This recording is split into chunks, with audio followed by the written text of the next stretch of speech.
Hello friends, welcome to my YouTube channel. So guys, जैसा कि जो आपका सीआरपीएफ कांस्टेबल ट्रेड्समैन का 1 जुलाई का फर्स्ट शिफ्ट का एग्ज़ाम हो गया दोस्तों।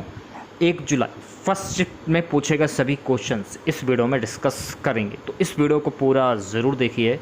वीडियो अच्छा लगे तो प्लीज़ वीडियो को लाइक और शेयर ज़रूर करें, और जो भी हमारे नए बच्चे हैं, जिन बच्चों ने चैनल को सब्सक्राइब नहीं किया है, तो प्लीज़ चैनल को सब्सक्राइब करके नोटिफिकेशन बेल ऑन करना ना भूलें।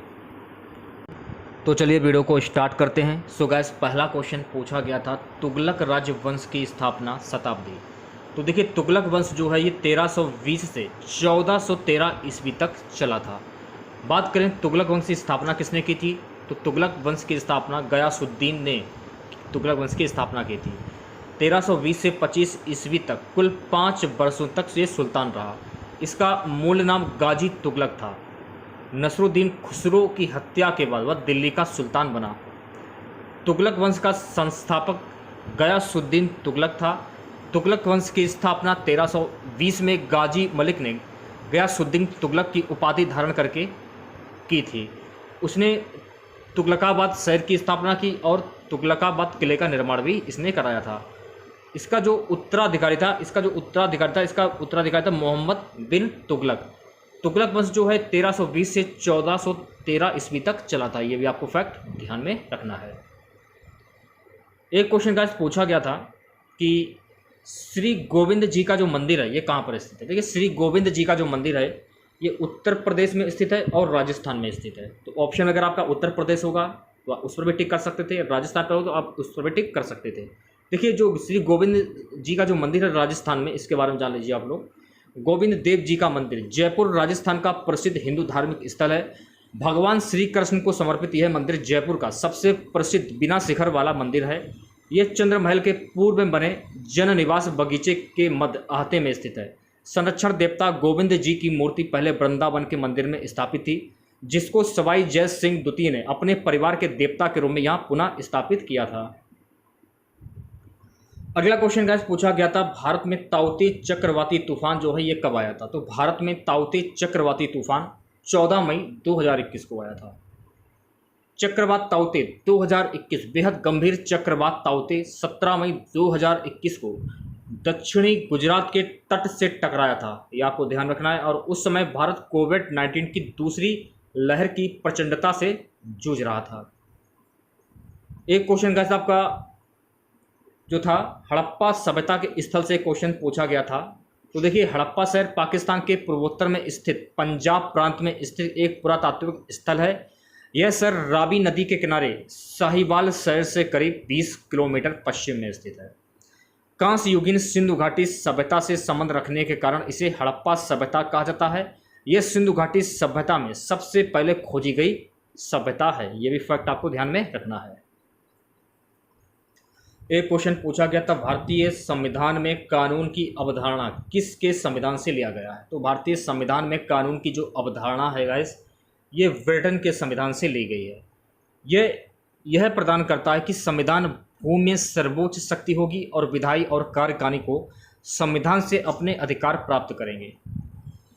विधि शासन की अवधारणा को भारतीय संविधान में इंग्लैंड से लिया गया है। अगर हम बात करें संयुक्त राज्य अमेरिका से कौन सा संविधान लिया गया है, देखिए, संयुक्त राज्य अमेरिका से मौलिक अधिकार, प्रस्तावना, न्यायपालिका की स्वतंत्रता, न्यायिक समीक्षा, राष्ट्रपति का महाभियोग, उपाध्यक्ष का पद, ये सभी जो हैं ये संयुक्त राज्य अमेरिका से लिए गए हैं। अब हम बात करेंगे सोवियत संघ यूएसएसआर यानी कि रूस। तो देखिए, सोवियत संघ यानी कि रूस से जो है अनुच्छेद लिया गया, अनुच्छेद 51 के तहत मौलिक कर्तव्य पंचवर्षीय योजना। जापान की बात करें तो जापान से देखिए, कानून द्वारा स्थापित प्रक्रिया, ये संविधान से लिया गया है। ब्रिटेन की बात करते हैं, ब्रिटेन यूके से क्या लिया गया है। तो ब्रिटेन यूके सरकार का संसदीय स्वरूप, कानून का शासन, एकल नागरिकता, रिट अध्यक्ष की संस्था और उनकी भूमिका द्विसदनीय, ये लिया गया ब्रिटेन यूके से। ऑस्ट्रेलिया की बात करेंगे तो देखिए, ऑस्ट्रेलिया से क्या क्या लिया गया है। ऑस्ट्रेलिया के संविधान से देश के भीतर और राज्यों के बीच व्यापार और वाणिज्य की स्वतंत्रता, समवर्ती सूची, संसद के दोनों सदनों की संयुक्त बैठक, ये आपके ऑस्ट्रेलिया के संविधान से लिए गए हैं भारत में। देखिए गाइस, एक क्वेश्चन पूछा गया था, भूमध्य रेखा के सबसे नज़दीक राज्य कौन सा था। ये ऑप्शन में थे तमिलनाडु, आंध्र प्रदेश, गोवा, हिमाचल प्रदेश। तो भूमध्य रेखा के सबसे नज़दीक राज्य थे तमिलनाडु। एक क्वेश्चन था कि भाजा में रॉक कट गुफाएं कितनी, तो भाजा में रॉक कट गुफाएं हैं 22। भाजा गुफाओं को दक्कन में सबसे पुराने बौद्ध रॉक कट मठों में से एक के रूप में जाना जाता है। यह 2री शताब्दी ईस्वी सन का है। गुफाओं के इस समूह में 22 गुफाएं शामिल हैं। देखिए, एक क्वेश्चन पूछा गया था, स्तूप की रचना में प्रदक्षिणा को क्या कहते हैं। इस क्वेश्चन का आंसर हमको खैर नहीं मिल पाया है। एक क्वेश्चन था, दिल्ली सल्तनत में स्थायी सेना किसने रखी थी, तो दिल्ली सल्तनत में स्थायी सेना अलाउद्दीन खिलजी ने रखी थी। एक क्वेश्चन था गाइस कि दिल्ली सल्तनत में दूसरा सिकंदर किसे कहते हैं, तो दिल्ली सल्तनत में दूसरा सिकंदर अलाउद्दीन खिलजी को कहते हैं। देखिए, अलाउद्दीन खिलजी का शासन था 1296 से 1316। उसने खून और फौलाद की नीति को अपनाया। ये फैक्ट आपको ध्यान रखना है, अगर पेपर में पूछा जाए कि खून और फौलाद की नीति ये किसने अपनाया था, अलाउद्दीन खिलजी ने। वह दिल्ली की पहली सल्तनत में तुर्की सेना पर आधारित स्थायी सेना की नींव रखने वाला पहला सुल्तान था। यह भी फैक्ट आपको याद रख लेना, ठीक है। दूसरी बात, उसने घोड़ों को दागने की प्रणाली शुरू की। तो यहाँ से एक क्वेश्चन और बन जाता है कि घोड़ों को दागने की प्रणाली जो कि है ये किसने शुरू की, अलाउद्दीन खिलजी ने, और सैनिकों की एक सूची भी रखी। उसने श्री गांव के पास प्रसिद्ध हौज खास का निर्माण भी करवाया। ये भी फैक्ट आपको ध्यान में रखने लेना है, ठीक है। उसने 1000 स्तंभों के महल अली दरवाजा का निर्माण कराया। तो अली दरवाजा का निर्माण किसने करवाया था, अलाउद्दीन खिलजी। उन्होंने मंगोलों के खतरे से निपटने के लिए खून और फौलाद की बलबन नीति को अपनाया। यह भी फैक्ट आपको ध्यान में रखना है। सो गाइस, अगला क्वेश्चन पूछा गया था, निम्न में से कौन सा राजस्व व्यय है। तो राजस्व व्यय के बारे में जान लीजिए।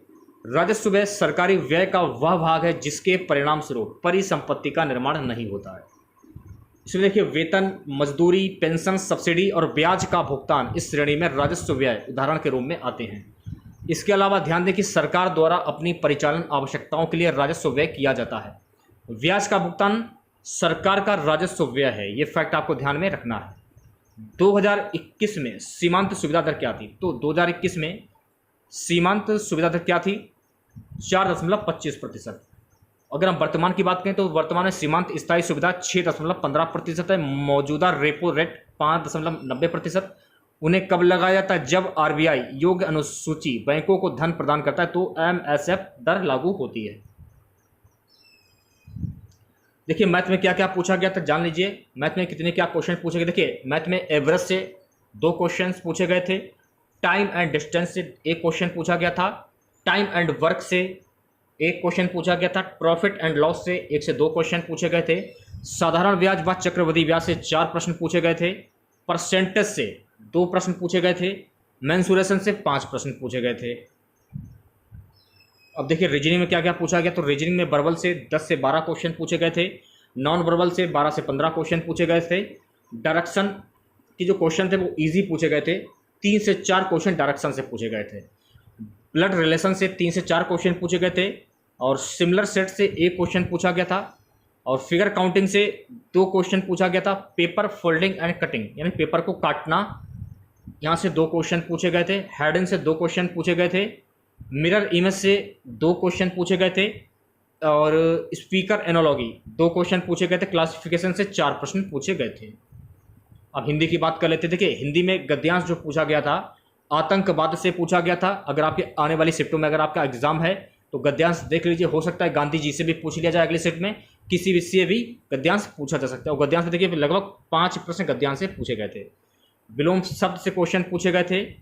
पर्यायवाची से क्वेश्चन पूछे गए थे। वाक्य त्रुटि से प्रश्न पूछे गए थे। संज्ञा से 1 प्रश्न पूछा गया था। 1 प्रश्न लिंग से पूछा गया था।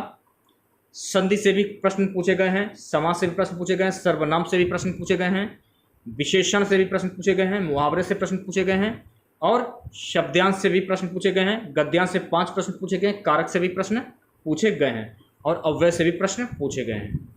तो ये था आप लोगों का आज का पेपर सीआरपीएफ कांस्टेबल ट्रेड्समैन का। तो अगर आप लोगों को वीडियो अच्छा लगा हो तो प्लीज़ वीडियो को लाइक और शेयर जरूर करें। और जो भी हमारे नए बच्चे हैं, जिन बच्चों ने चैनल को सब्सक्राइब नहीं किया है, तो प्लीज़ चैनल को सब्सक्राइब करके नोटिफिकेशन बेल ऑन करना ना भूलें। तो मिलते हैं नेक्स्ट वीडियो के साथ। जय हिंद, जय भारत।